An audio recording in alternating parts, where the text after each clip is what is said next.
Hey there, thank you so much for joining me. My name is Heather Thompson, and I'm a Clarity Life coach, author, and speaker. And my focus is transforming worn out women into whole women through clarity based coaching.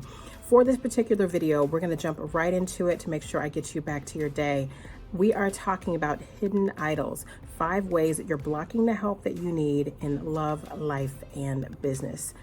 So I noticed this topic the other night came to me because I was getting my daughter ready for bed.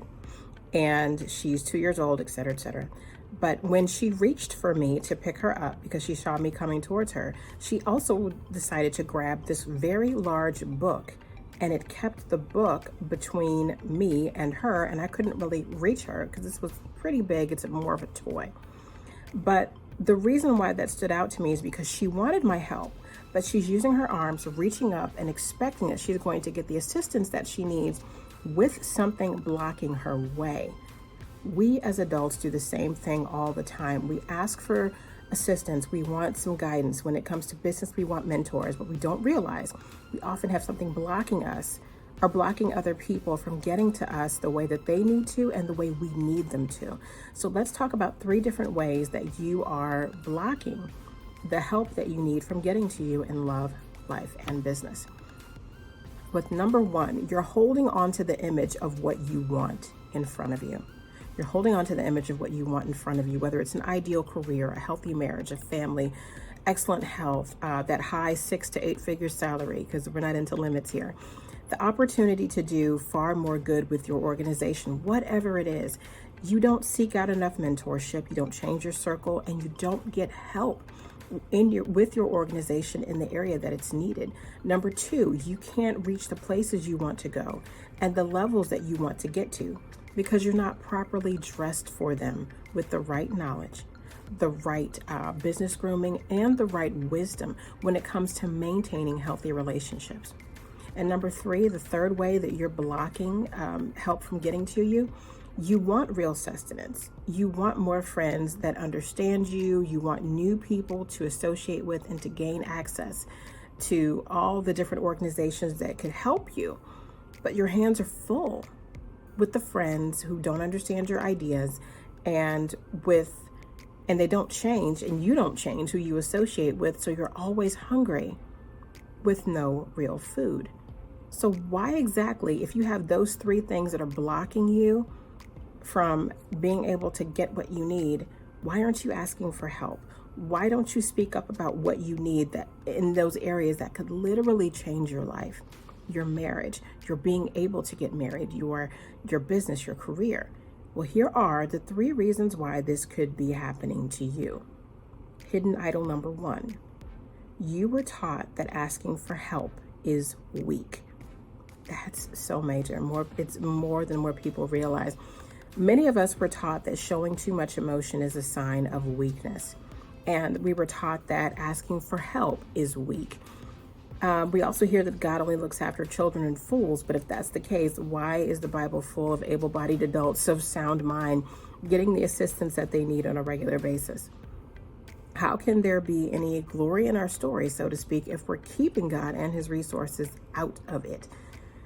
So what I would need you to understand is if we take it back to scripture, the New Living Translation of 1 Corinthians 12:7, it teaches us that, and I quote, "All of you together are Christ's body, and each of you is a part of it."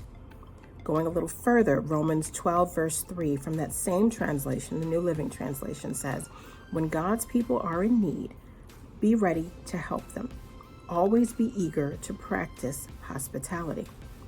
Think about that. All of us together are Christ's body. When the body is in need, be ready to help them. If those are the main messages that we're getting from the word, and we claim that the word is a light unto our path, why are we trying to walk outside of the light? If the blueprint for your life says that help is something that the body needs, take the help. Stop being prideful. Stop fighting with the design and maximize it instead. But there's a culprit behind you having trouble with that. It's reason number 1, and it's the secret. It's reason number 2, and it's the secret behind number 1. The person who taught you that help is weakness usually needed help themselves, and they didn't get it. This is true across many ethnicities and backgrounds, and I find it especially true, honestly, in the Black community. For many of us, we knew and the people who were considered to be pillars of the community, the backbone of the family, and we looked up to these people. And for a number of us, the same people that we looked up to, well, they were the ones that we ended up looking down on in a casket, in a gravesite. As morbid as that may sound, it's true. We ended up looking down on them much sooner than we planned. Their bodies gave out, either due to poor self-care, stress-induced diseases, or other ailments. A lot of the time, strokes, heart problems, hypertension, brain aneurysms, the list goes on. Listen to me. This whole idea of appearing as Superman, Superwoman, it's not worth it. You don't ask for help because you feel everybody's got issues. Some of you say that. Or you say, well, you think that you can do it all. Or you don't want to look vulnerable. That's a bad one too. I get it. But guess what? You have issues as well, just like those people you don't want to disturb. You cannot do it all. And we're born and we die vulnerable. So what makes the middle of the journey any different? Be a functioning part of the body. Ask for assistance when you need it. And the people who taught you that needing help is weakness likely gave that message to themselves when nobody taught them, or they were taught it by somebody else. That could likely be how they coped with the hurt or anger they had about the assistance they needed and weren't getting.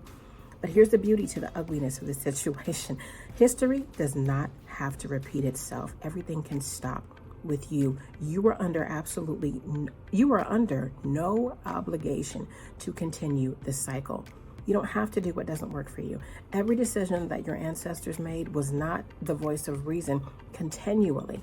It's your turn now. And I don't say that to disrespect any of our families. Anything that other people have done, they did what they did to survive. But now it's time for you to thrive. It is your turn now. What do you choose? And in making the choice, you break away from reason number 3. And this is the hardest one to swallow. The third hidden idol that we're talking about today. We've made idols out of our success and the advice from our parents and other elders. It's amazing what we teach ourselves when pain is the loudest voice in our lives. But what you learn in pain doesn't always have to be what you do after the healing comes.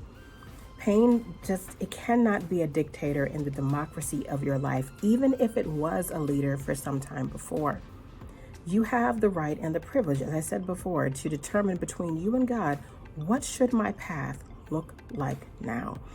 How should I go about the business of being me to the best of my abilities to fulfill the purpose for my life?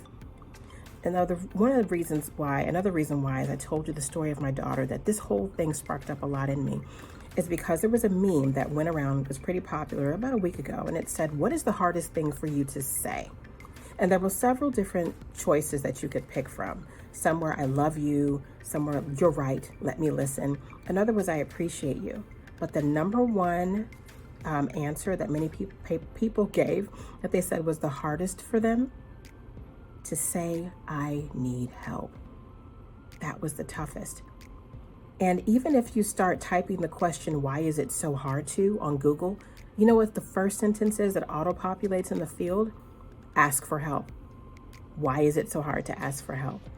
I need you to understand, if everybody else is searching for this, you're not alone. Know this though, help is not weakness. Asking for help, taking a look at your needs and delegating them accordingly, that's leadership, ladies and gentlemen. That is maturity, it's wisdom, and it's delegation. I want you to see yourself and your needs differently. These hidden idols that we talked about today, that's essential for you to understand that you need to see yourself differently. You're all grown up now, and the potential judgment of others should not be keeping you from living your best life. And we're going to continue to discuss this as the days go by. But I absolutely want to make sure that you are living your best life. And one of the primary ways for you to do this is to give yourself the help that you need by learning to ask for it. Thanks for being here with me. Take a look at the comments below where you will see that I've added all the information, in the description box to contact me on social media, to reach my website, to get my latest book or anything else. I appreciate your time. God bless. And as I always say, if you feel you're not having a great day, make it one.